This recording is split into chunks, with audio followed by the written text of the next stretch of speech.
that you were going to have it on your menu, and I don't see it anywhere. If we put 4 on our menu, it's not going to go over. We might as well just shut those doors. More than welcome to give it a shot.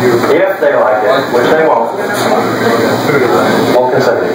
This Saturday, not only does he let me use his kitchen, but he's also offered his wife for assistance in the kitchen. You gotta tell her it's big, it's got spinach, it's got brisket, it's got bacon, it's got wild boar, and then pork. It is one.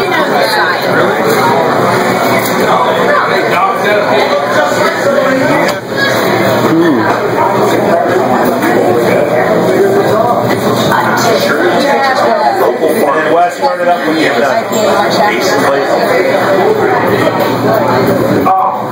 The brownies I learned this week here in Texas. I have 3 different types of meat. Tastes like chicken.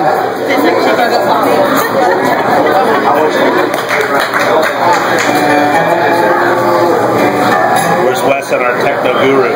That's it. Thanks everybody for coming down. Thank you.